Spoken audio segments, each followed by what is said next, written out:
गरीबों की बस्ती उजाड़कर बनेगी नेताओं की कॉलोनी। नमस्कार, मैं हूं प्रियंका और आप देख रहे हैं राष्ट्रीय जगत विजन न्यूज। छत्तीसगढ़ की राजधानी रायपुर के पास स्थित ग्राम पंचायत नकटी को सरकार ने भेजा है 56 एकड़ जमीन खाली करने का नोटिस। ये वही जमीन है जिस पर करीब 40 सालों से गरीब परिवार रह रहे हैं और जिनके पास प्रधानमंत्री आवास जैसी योजनाओं के तहत बनाए गए पक्के घर हैं। लेकिन अब सरकार की योजना है यहाँ विधायकों की कॉलोनी बसाने की।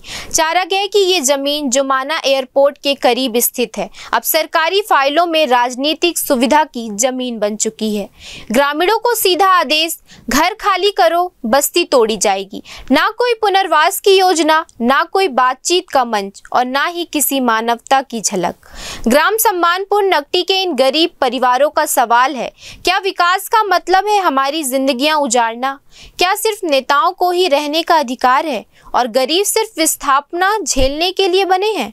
सरकार की इस मनमानी के खिलाफ अब गांव वालों में गहरा रोष है। अब देखना ये होगा कि क्या ये तुगलकी फरमान रोका जाएगा या फिर एक और बस्ती कुचली जाएगी सत्ता के बुलडोजर तले। फिलहाल इस खबर में इतना ही। देश प्रदेश की खबरों से अपडेटेड रहने के लिए हमारे चैनल को सब्सक्राइब करें। नए खबरों के नोटिफिकेशन के लिए बेल आइकॉन जरूर दबाएं। नमस्कार।